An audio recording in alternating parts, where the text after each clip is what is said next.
Ladies and gentlemen, please welcome a global tech leader, Time Magazine CEO of the Year, Chair and CEO at AMD, Dr. Lisa Su.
各位贵宾，我们给天下45周年献一个最热烈的掌声 ！Give it up for Commonwealth Magazine celebrating its 45th anniversary， 时代的巨轮再次转动。我们欢迎各位现场的贵宾莅临天下45周年旗舰论坛 AI 高峰对谈，重塑共创产业新未来。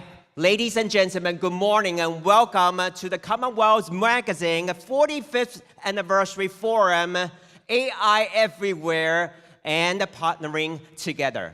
没错 ，AI 应用无所不在，重塑商业的新未来。在这个算力及文明的关键历史时刻，我们非常开心，和全场将近600位的业界领袖共聚一堂，重新来定义企业成长的新契机，同时见证全球算力领航者以及台湾科技生态系的深度连结。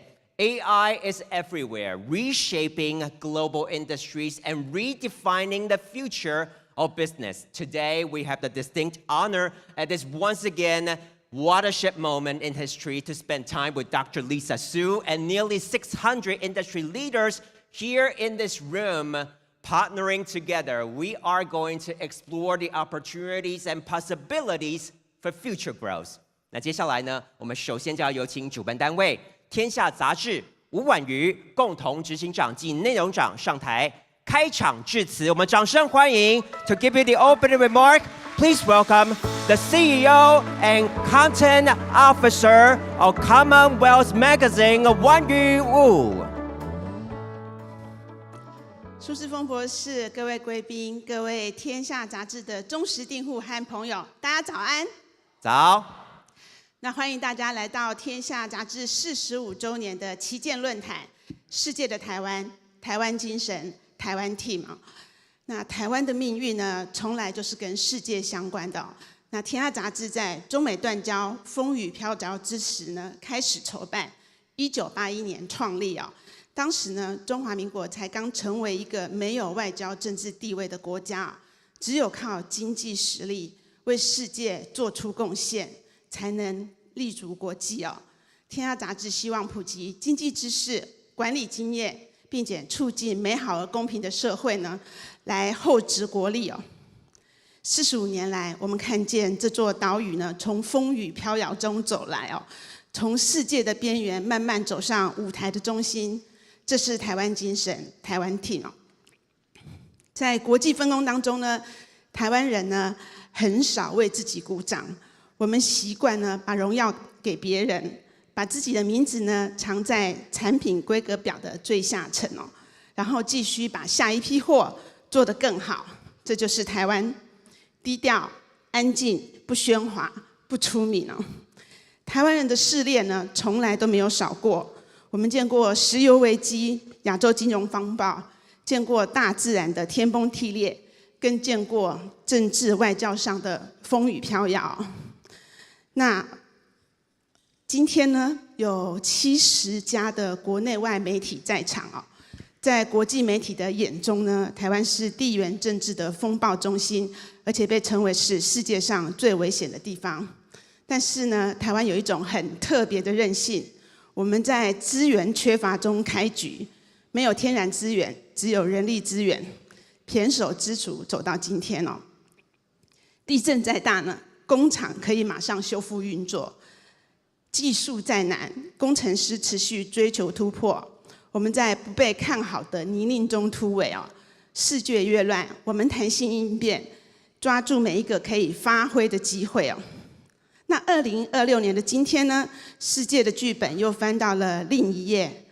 AI 正在重新定义世界、算力及文明。它不只是科技革命，它正在改变国力、产业、城市，甚至人类文明的运作方式啊。当全世界都在追问，谁能提供算力？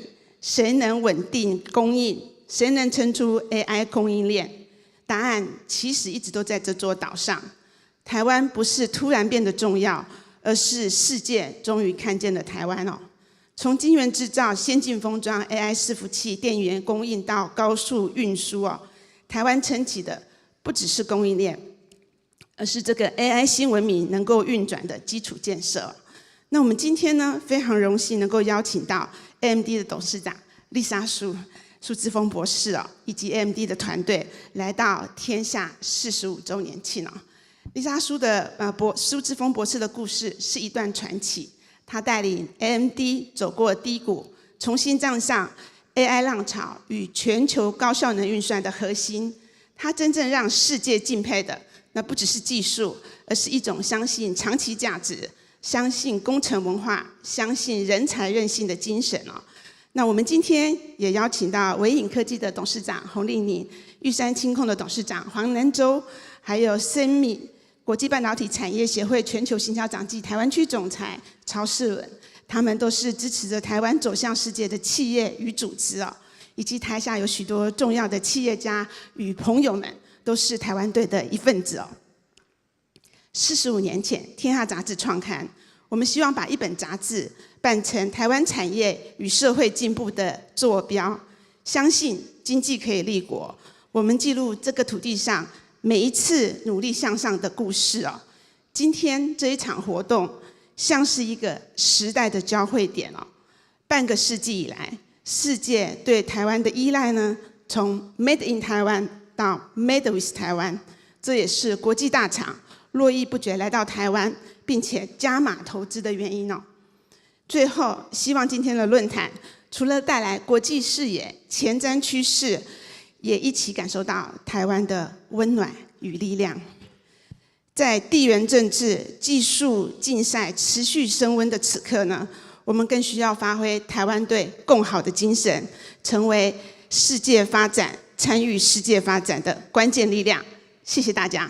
掌声谢谢天下杂志吴婉瑜共同执行长及内容长。Thank you once again to Wan Yu, co-CEO and Chief Content Officer of Commonwealth Magazine for her opening remark. 那接下来呢，我们首先就要有请我们主办单位大会摄影师呢到舞台上帮今天呢参加我们天下45周年旗舰论坛盛会的所有贵宾拍一张大合照。We'd like to do a group photo first. So everybody, please look at our photographer on the stage right now. 好，我们看一下舞台上方大会摄影师的镜头。3, 2, 1. Okay, one more. 3, 2, 1. 好，各位贵宾先给自己一个掌声好吗？ Give yourselves a big round of applause. Thank you very much. 没错，就像是执行长刚才所提到的哦，台湾一路走来呢，成为世界的台湾，让世界看见台湾哦，真的非常谢谢一路上有非常多的好伙伴大力的支持。台湾 really has come a long way to where she is right now. And thank you to all our partners for your support and also friendship.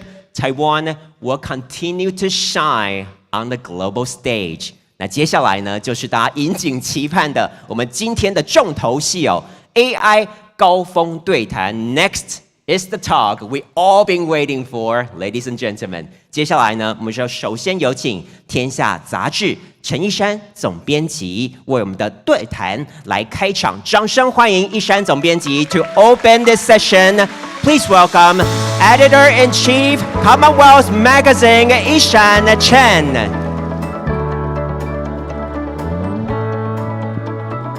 Good morning, everyone. Today, we are deeply honored to invite Dr. Lisa Su, Chairwoman and CEO of AMD, for Commonwealth's 45th Anniversary Summit. In the world of high-performance computing, her name is already in the Hall of Fame. She has been recognized as one of the most influential leaders in the world. She has been the first woman to receive SIA Rubber Noise Award, which is the honor in semiconductor industry. And I think that another achievement is she broke the glass ceiling that even Dr. Maurice Strong faced at Texas Instruments.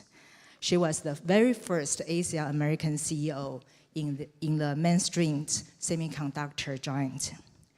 After taking the CEO position in 2040, Dr. Su brought a bet on the new architecture concept, the chiplet. I think 2 years ago, Lisa Su was very surprised about everyone, even in the market, people know about CoWoS. I say after today, people know chiplet. She strategically chose the TSMC as her foundry partner. I think these two decisions should transform AMD from a struggling company into a global powerhouse. Today, AMD stands at the forefront of the AI revolution. This year is 2026. If we look back 10 years later, this year will be a critical and exciting, interesting year in AI history. Why? Many believe 26 would be marked as the year one of agentic AI. As we watching AI move from the training stage to the inference stage. In the new stage, we will run many AI models simultaneously in the same time. So we need a CPU to act as a traffic cop to keep everything moving smoothly. According to Dr. Su's forecast, in the training stage, we need 8 GPU to 1 CPU in a rack. But in the proportion will change in the inferior stage. So this is the perfect timing for AMD with a full range of high-performance computing products. And most importantly, AMD collaborate deeply across the entire ecosystem, from chips to PC to servers. As we know, the most complete AI ecosystem is right here in Taiwan. And today, a lot of Taiwan team members are right now here in this room. So this is why Dr. Su is so special and so unique and the best speaker for this forum today. Unlike competitors who prefer the closed system, I know he has changed a little bit. But Dr. Su bet on the open ecosystem. After 12 years at the top, she believes no one can win alone. So I think I already talked too much. This time, please join me to welcome Dr. Lisa Su on the stage.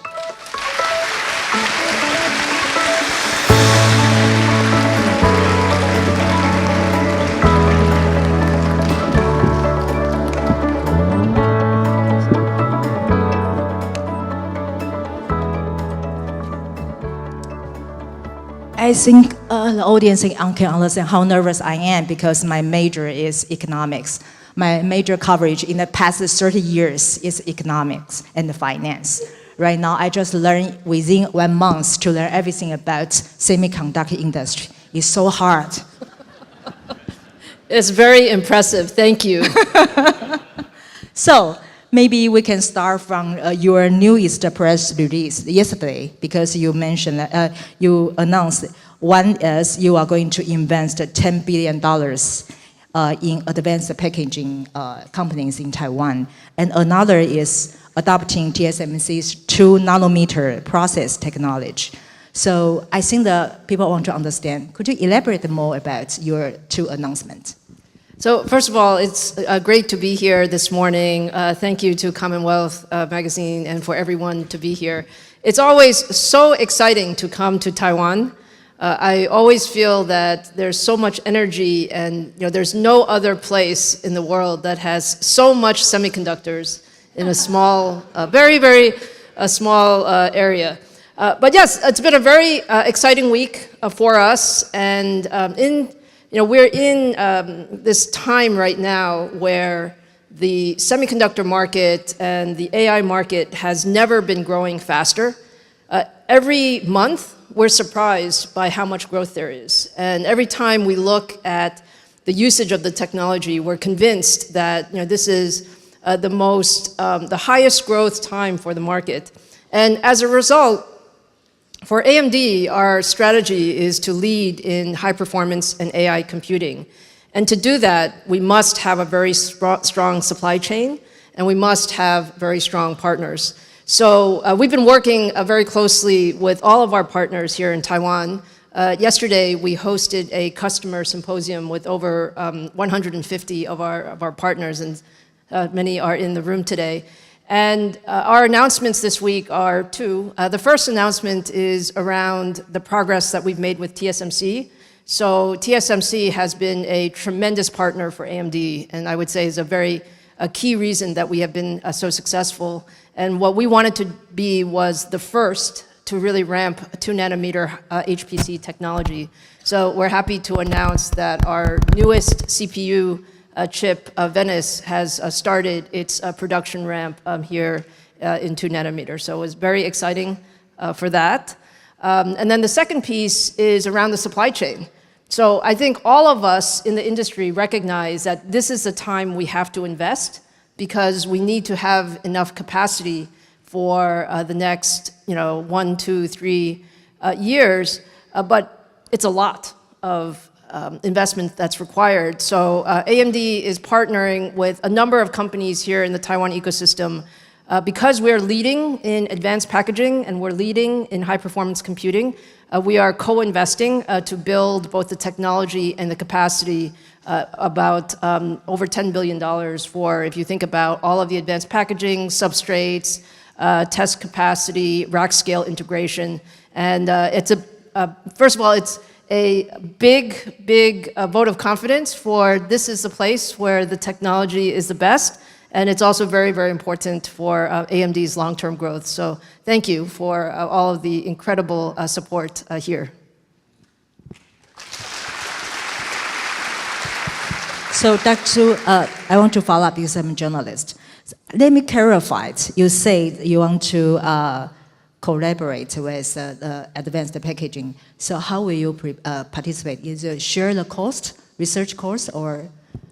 Yeah, we do. So if you look at our technology, we have been very aggressive in the use of 2.5D technology, CoWoS technology, EFB technology. We're also very aggressive in using 3D technology. And for all of those technologies, we are very often the first user to use it at volume. So we collaborate with the ecosystem, and we ensure that we're making investments upfront to have the capacity available as we ramp over the next several years.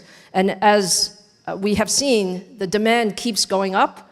And so we're asking our partners to ramp faster, and we should absolutely share in that investment. I see. Okay, so that's clear right now. So since you mentioned the packaging and also the processing company like TSMC, I want to understand what's your forecast. What opportunity do you see in the Taiwan semiconductor ecosystem in the next 5 years? Well, I think what is so special about the Taiwan semiconductor ecosystem is it has every part of the ecosystem, starting from the basic materials all the way through the advanced process technology to the back-end technology to the systems, our OEM and our ODM partners, and now building to rack scale manufacturing. all of those pieces need to work very, very closely together.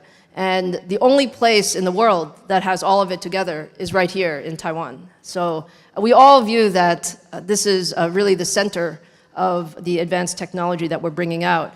I think what's different today, I would say, is in addition to needing the overall, let's call it end-to-end, we're also finding the need to have manufacturing capabilities around the world. And so many of the partners in the Taiwan ecosystem are now also expanding outside of Taiwan. And I think that's a really good thing because semiconductors are so important to the world. Having the geographic capability is very important. Just as you mentioned, that a lot of companies right now start to go global. Originally, semiconductor industry are all in Taiwan. So what's your suggestion to those companies that are going global? As I said, I think it's a very important thing. What we're finding is maybe 10 years ago, semiconductors were viewed as very special. So only very technical people understood or very, kind of specific. Now, if you look at everywhere, either you're talking about businesses or you're talking about countries, everyone sees the semiconductors as essential. It's the most important kind of baseline foundation for computing. And as a result, I think for our Taiwan colleagues, because you have such a special capability, being able to participate more in the global ecosystem is actually a really good thing. I know it's not that easy because every country has its different way of doing things. But I think it is very worthwhile to participate in that global ecosystem. Certainly, I can say in the US, it's very clear that the US is trying to build more manufacturing capability. That doesn't mean there's any way that the US can build all manufacturing capability. It's impossible. There's just too much requirement. But it does mean that having a very diverse ecosystem, I think, is a good thing. And for those of our partners that are building around the world, we're certainly supporting all of that. But as you mentioned, it's quite difficult, challenging for a lot of companies, especially in the management skills, right? So any suggestion to the companies for the management? Well, my view is that I never saw any sort of leadership team or capability more capable than the leadership teams of our Taiwan colleagues. So wow. Very, very capable. I like to say where there's the ambition, you can find a way. Mm-hmm. And there's also the desire really by all of us to help bring up that ecosystem. I can tell you, for example, for TSMC in Arizona, many people did not believe that the Arizona fab could be as good as Taiwan. And frankly, it was not easy. But we're currently running production in TSMC's Arizona fab, and it is excellent.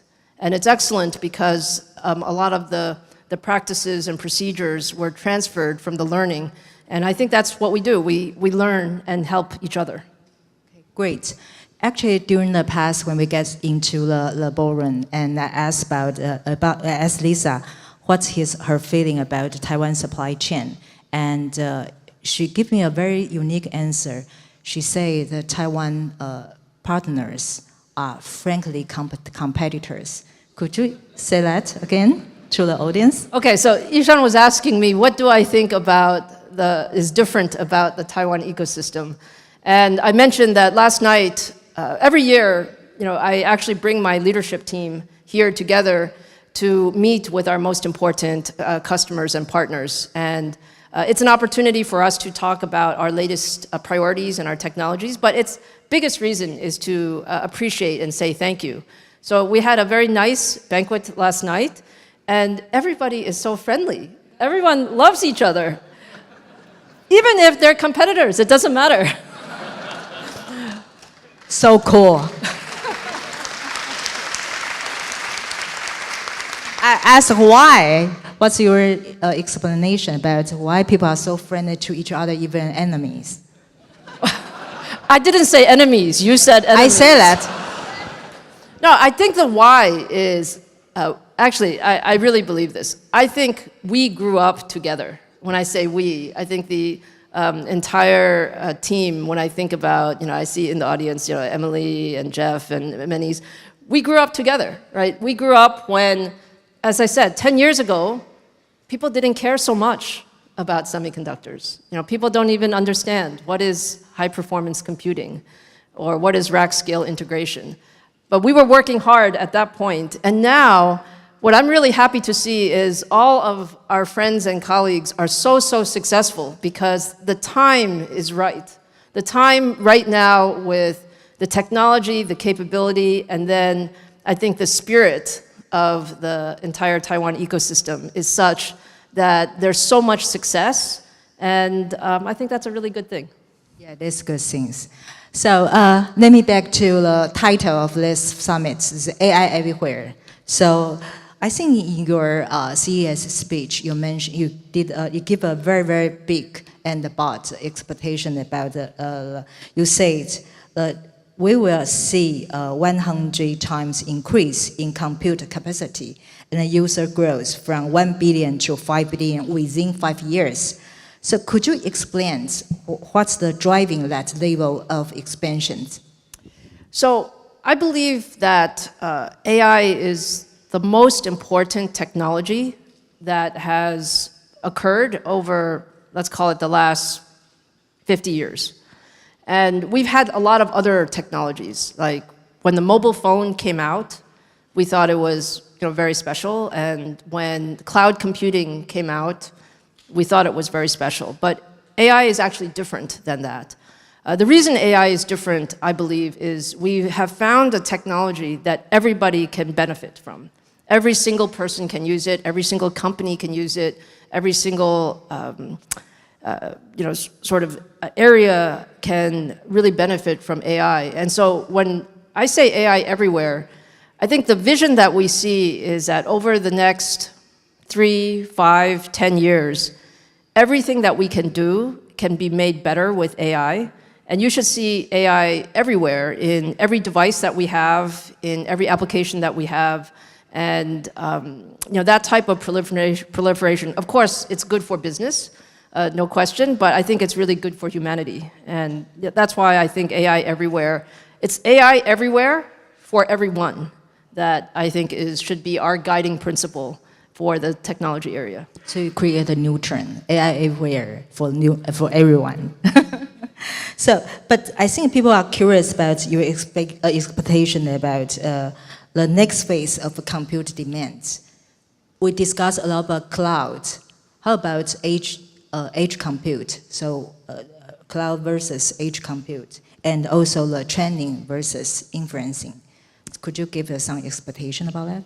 Yes. So if you think about 2 or 3 years ago, when we first saw the beginning of the AI expansion, it was really a few companies that were really spending all of the effort and all of the money around AI for training. So training these large language models, sort of ChatGPT or Claude or Gemini or any of the Chinese models required a lot of computing power for training. But the truth is, nobody really makes money on training. Training is necessary, but it's not where you see the return on investment. Where you see the return on investment is people using the technology, or inference. And inference is, okay, you can ask this morning, what's the weather this morning? You can ask these very simple questions, and you start to see some inference. But that's not really the power. You said it earlier. I think what we're seeing now is that AI is not only entering inference, but it's entering the time when you can do really smart things. And you can ask the AI to solve complex problems, and those problems will actually help you significantly change the way you can build products, change the way you can run your companies, change the way we can discover science, and all of these types of things. So I think that is a change that we're seeing. It's been very fast. That's what's different about the current cycle. Usually, technology doesn't change so fast. Usually it changes in maybe a couple of years, you see changes. Now we're seeing every couple of months, the technology is different and the capability is different. And the models are getting so much better. It's still very early in the cycle. It's still not good enough. But every few months, you're seeing so much progress that that's what's driving the demand. So, also in the introduction, I say you have a forecast about 8 GPUs to 1 GPUs in the past. That's very technical for a finance journalist. Thank you. How about when will we see the 1 GPU to 1 CPU? Actually, pretty soon. Pretty soon. I think the key thing, if you think about GPUs or CPUs, the details are not that important, but the higher level point is everyone gets so excited about GPUs. The last few years, GPUs have grown so much. And my fundamental principle is when you're trying to enable AI everywhere, you need every kind of computing. And now you're starting to see that. So you're starting to see CPUs grow. You're starting to see also some ASICs grow. And as I said, the timing is actually pretty fast. Right now, I would say that we're seeing more and more agentic AI. The way to think about agentic AI, if I can give you a picture in your mind, Ishan, is you have, today, you're a wonderful, very capable journalist, but you have to do your own research. And maybe your ChatGPT or your AI can help you research Lisa Su. Actually, she did very good research. I think she knew everything I ever said, ever. 10 years. Even I did not remember who I talked to, but she told me that I said this to this person. But if you had 10 agents, then you can actually, you can do all of that at one time. You don't know I use Gemini. You can still have 10 agents. Okay. Or you could have, when we think about what's the most exciting thing in our world is using AI to build chips faster. So right now, for a very advanced chip, it may take us 2 or 3 years from beginning to end.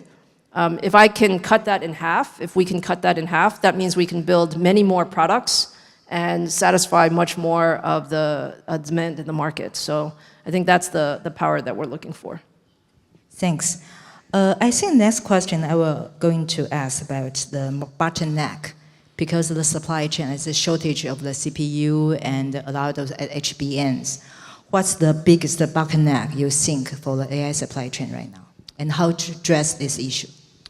Well, I think we see bottlenecks everywhere. Wouldn't you say just about everywhere?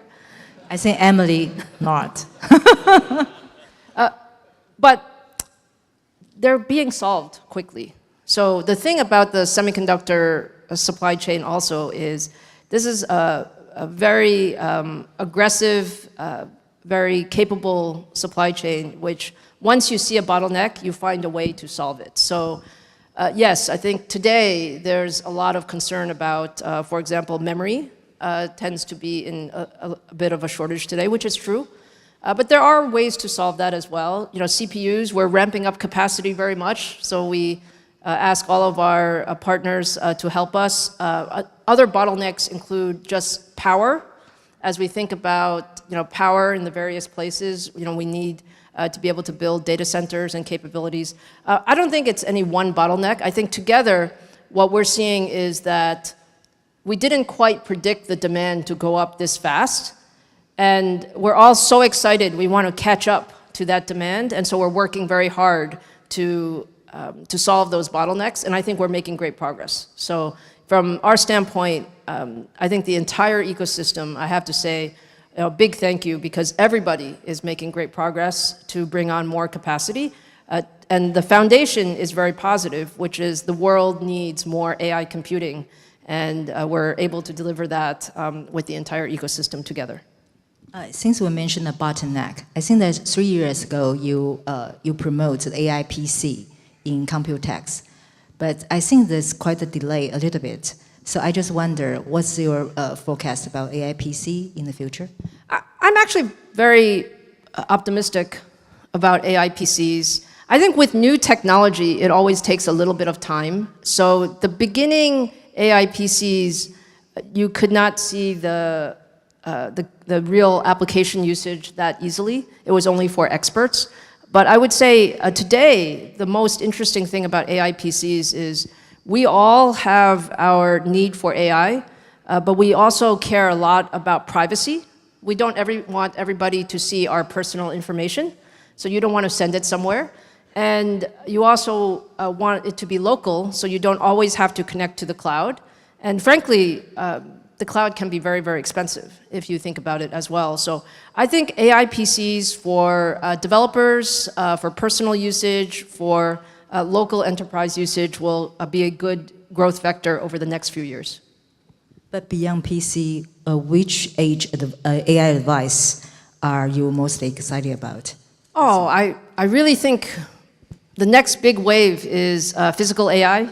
So robotics and using all of the capability in the edge is actually also an opportunity, whether you're talking about industrial and manufacturing environments or other local environments going forward.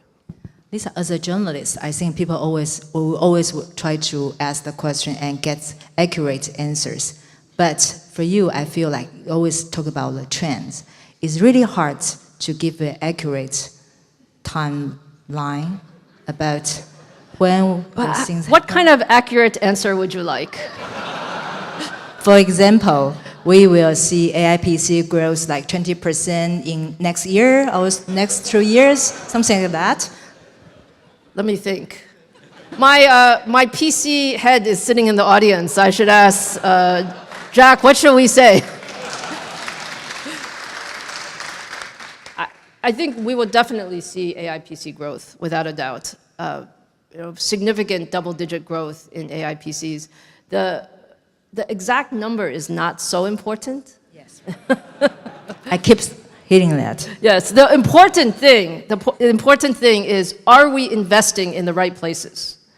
And what I will say for sure is nobody should doubt that AI PCs will be important. And the more AI computing that we put at the edge, the more we can get that AI everywhere vision to become a reality. Yeah, maybe we can follow up with social issues, because you mentioned eventually we have the AI and everywhere and even in the age. So before that, what kind of preparation you think the companies or the society can prepare for that, especially for the employer or the company management? Probably one of the things that I recommend when we think about how to use AI is we actually have to think about overall AI strategy from a high level, not just a very low level. In other words, some people think, oh, is AI going to take away people's jobs? So should I be worried that on the employee side that your jobs will be less, or on the business side, oh, I can save so much money? That's two ways to look at it. I think that's actually the small part of AI. The big part of AI is how can I do something very differently? And that means that you have to retrain your workforce. So for example, at AMD, we are actually educating every single person about how to use the AI tools and how to change the way we internally build our products or do our sales, do our marketing. I think every company has to think about how do you educate your employees? How do you ensure that you put the right tools in place? Of course, AI is not always right. Actually, many times it's not right. So you still have to have the right checks in place, because at the end of the day, the company is responsible for what type of information they put out. And so there's a lot of things that one has to think about. But I know, when did AMD start to ask the employees to think about how to use AI? Well, we have been doing that for the last 18 months, but particularly the last 12 months, I think we've been much more aggressive in terms of helping to train employees. Not employees are interested, but actually to have a real training program, an education program. So could you give examples of what kind of education program you provide in MD inside? We have, basically you would take a class, it might be an online class, and there were very different levels of the class. So there's basic level, then there is, if you're a specific type of engineer, you would take this type of class, and if you're more sales and marketing, you have a different type of tools. But it's different by tools because this is, actually, we're all learning together. I don't think any of the framework is finished yet. We're all learning together how to be more productive with the use of AI. Nice. So maybe move to another part is partnering together. So I think AMD is very strong advocate for open system.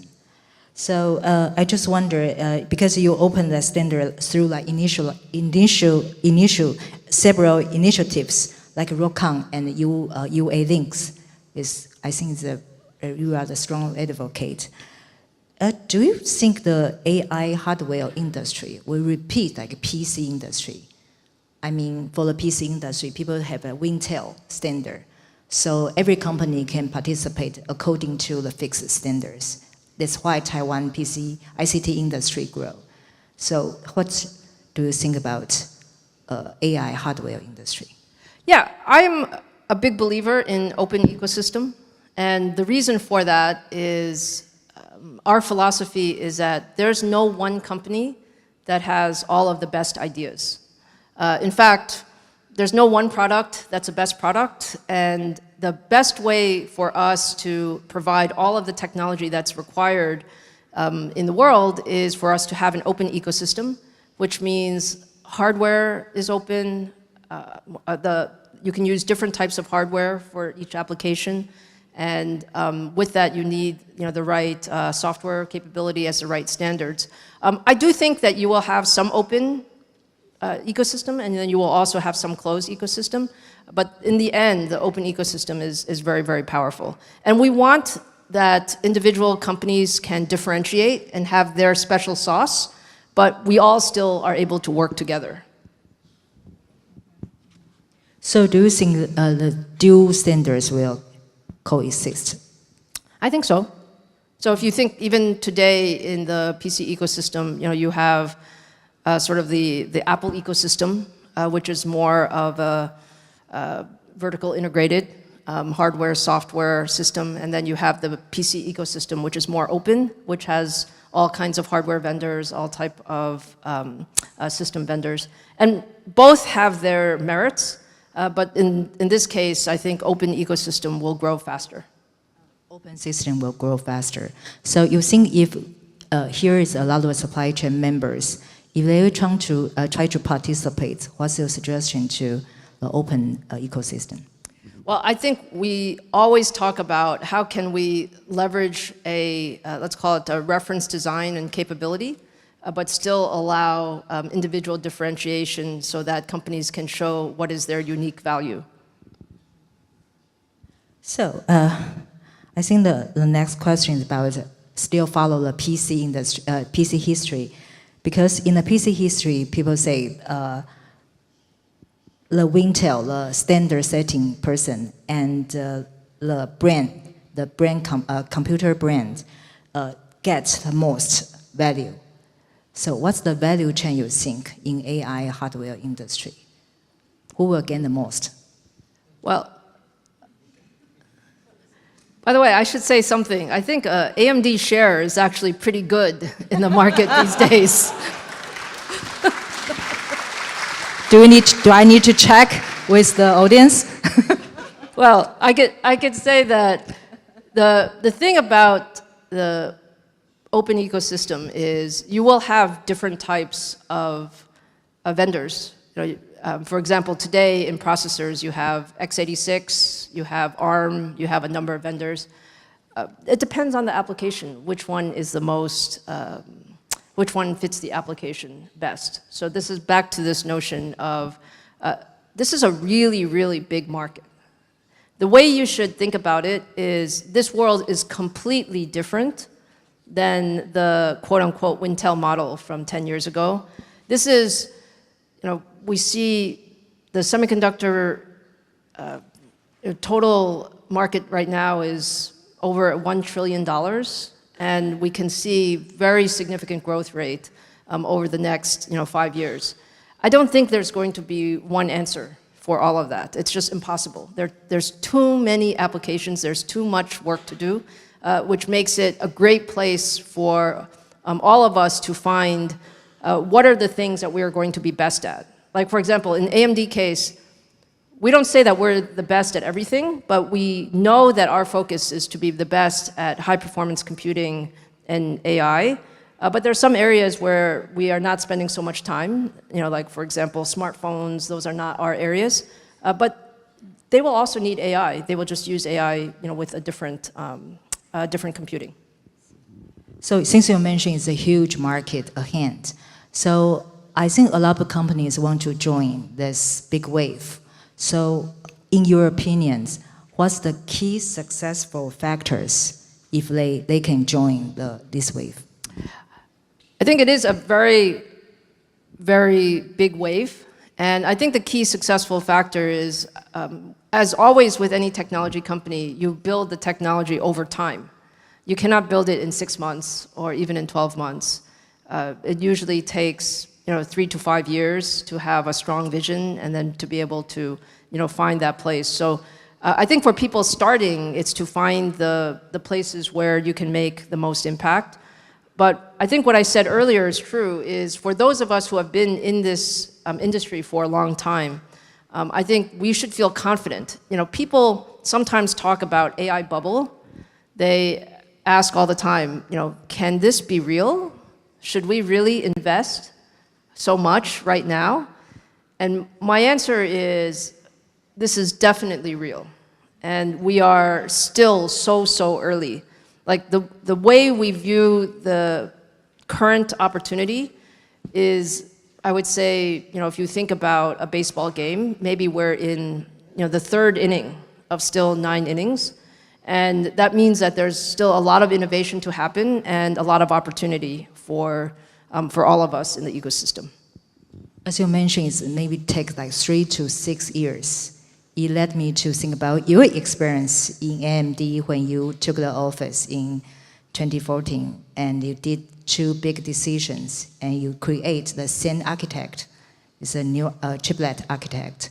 During that period, I think it took 5 years to have this finished. During that period, how do you pass through all the suffering and the bad days? Suffering? Yeah. A lot of speculants. I don't know that I would say that. Mm-hmm. What I would say is, when I took over as CEO of AMD, many people asked me, why do you believe you can be successful? We had big competition, maybe there were many more engineers, many more resources. The reason that I fundamentally believe that we could be successful is, technology is one of those places where you kind of have to see ahead of the curve.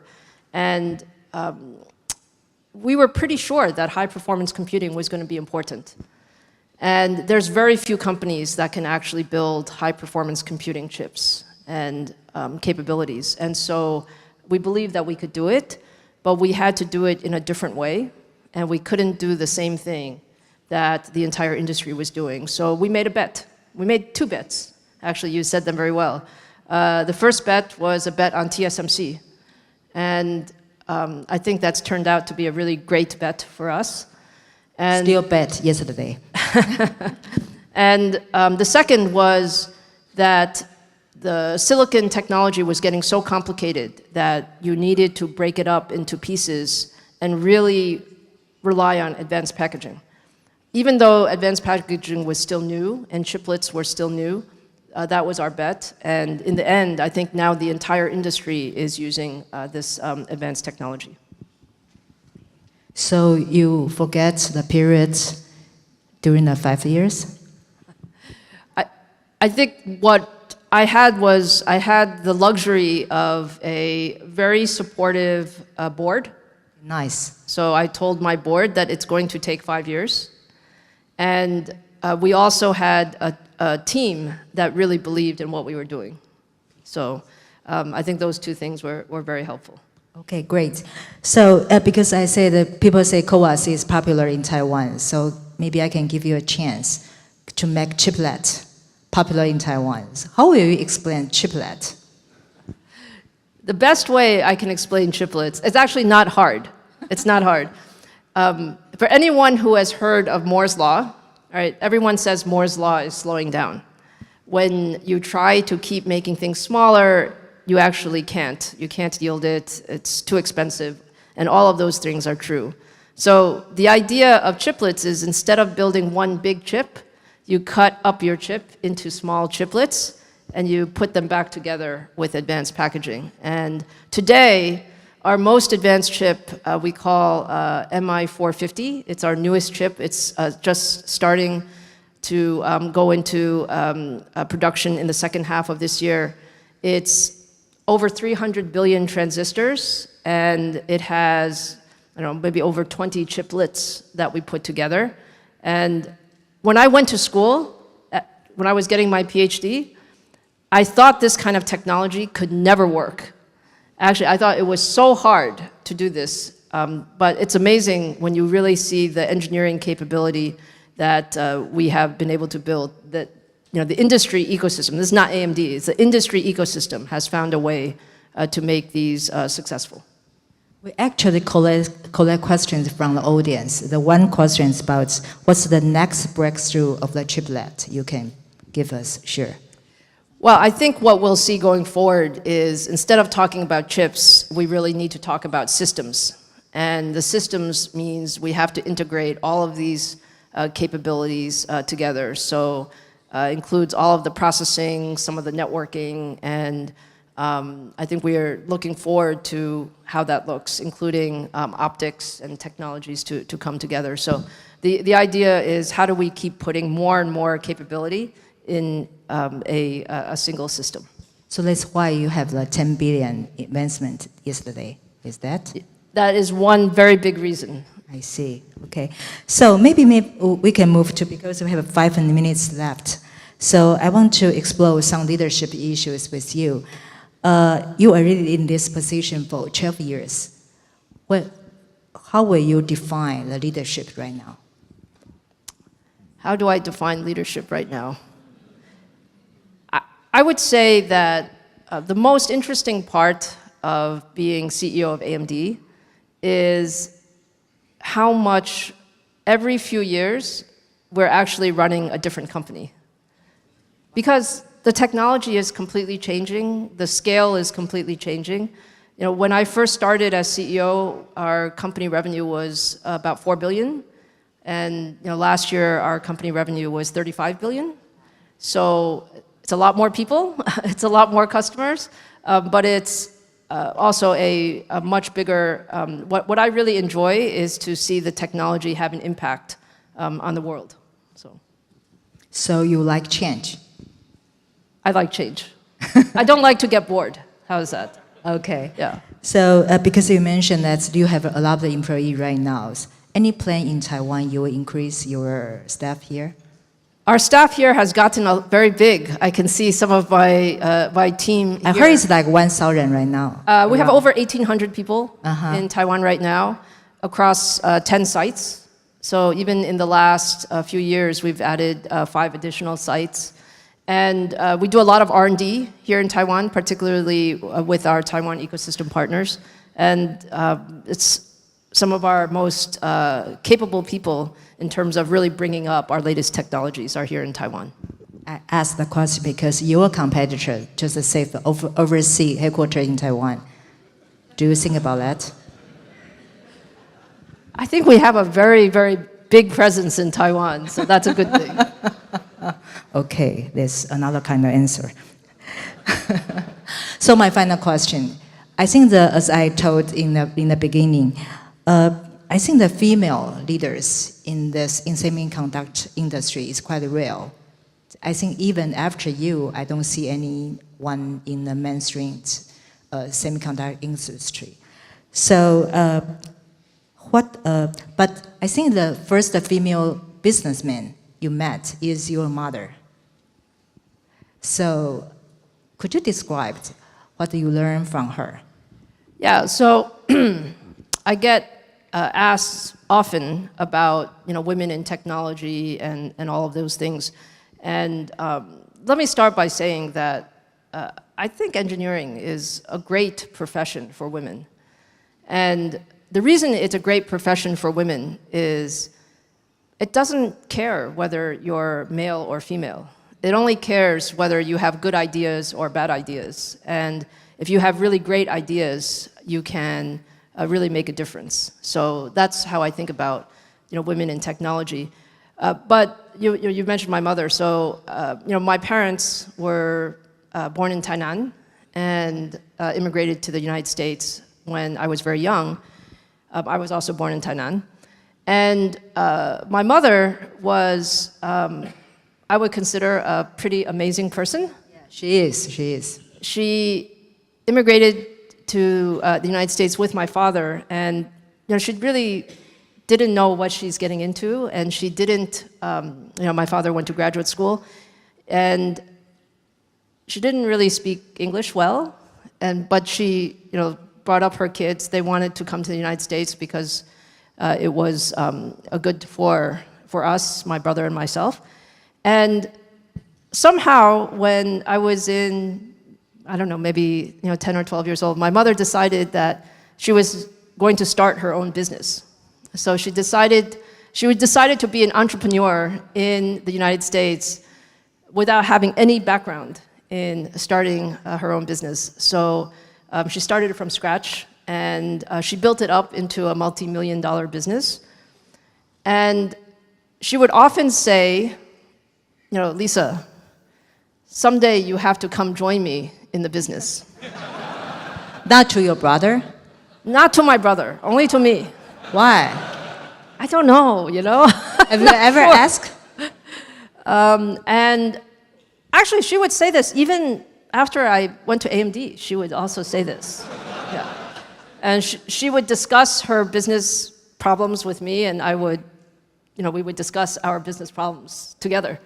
And then finally, when I became CEO of AMD, she said, "Oh, maybe you won't come back to my business."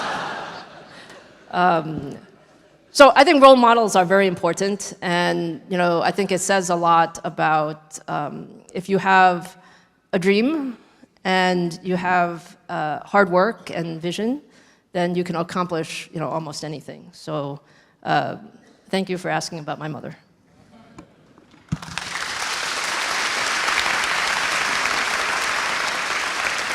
I ask because Commonwealth is founded by a woman. So we can fully understand that if we have a dream, we can accomplish a lot of things, no matter what gender you are. So I think we all will run out our question and 1 hour time. So please give Dr. Lisa Su a big applause. Thank you. Thank you very much to Yishan and Dr. Lisa Su. We're going to do another photo on the stage, and we will have to remove the chairs. So would you please stand up and wait on the side for just a bit? Thank you very much. 我们再次谢谢我们的 Dr. Lisa Su 苏博士以及Yishan呢带来这么精彩的对谈哦。Yes, some takeaways from the talk. Keep working hard. Keep solving problems. Keep investing in the right place, and we'll continue to turn visions into reality. 我们再次谢谢 Lisa 以及Yishan呢带来这么精彩的这个分享哦，针对 AI 的趋势以及我们如何共创产业的新未来。那接下来呢，我们要邀请几位昌明道的贵宾到台上来一起合影 ，OK？And now，我们的同仁是带领我们的2位贵宾到合照的定位。那同时呢，我们要有请玉山金控暨玉山银行黄南洲董事长 joining us on the stage for the group photo. We'd also like to welcome Joseph Huang, Chairman of Yishan Financial Holding Company and Yishan Bank. 微影科技洪丽宁董事长及策略长 Emily Hong Chair and Chief Strategy Officer of WeWin。Semi国际半导体产业协会全球行销长台湾区曹世伦总裁 Terry Cao Global Chief Marketing Officer President of Taiwan at Semi， 以及我们天下杂志的2位共同执行长，有请万瑜共同执行长以及叶云共同执行长 ，and also co-CEOs 万宇乌 and Yun Ye of Commonwealth Magazine。Would you please also join us on the stage for the group photo？ 好的，我们先看向前方大会摄影师的镜头 ，Please look the camera in front of you first。OK， 那接下来我们在拍一张之后，我们再看向后方的媒体的镜头。All right， OK， All right， one more， 3, 2, 1。好，接下来我们试试看向 to the cameras in the very back， 我们看向后方我们媒体镜头。OK， 看向 to your right， 看向右边。And then to your left， 看向左边。好，我们最后再回到中间 ，and back to the middle one more time。3, 2, 1。好，我们再次给我们台上的贵宾苏姿丰博士一个掌声。Thank you once again to Dr. Lisa Su, and thank you so much for being such a perfect role model for so many of us here. Thank you once again. 我们再次给 Lisa 一个掌声。Let's hear it for Lisa one more time.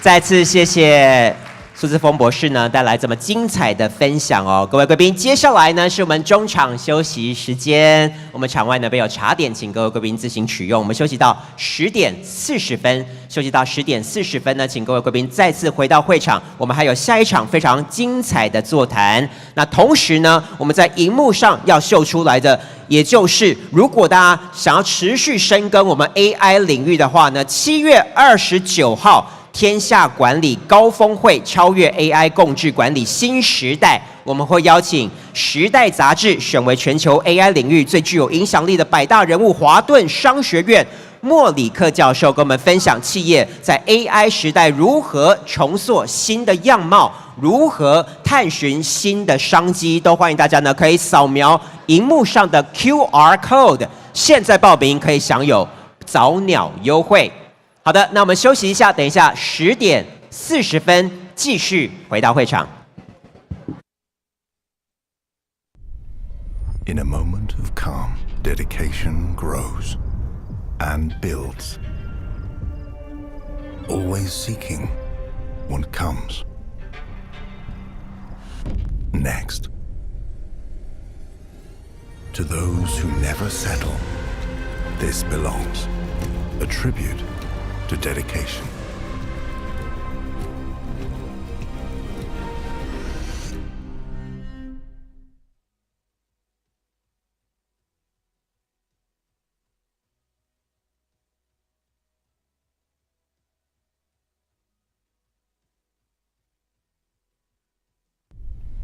In a moment of calm,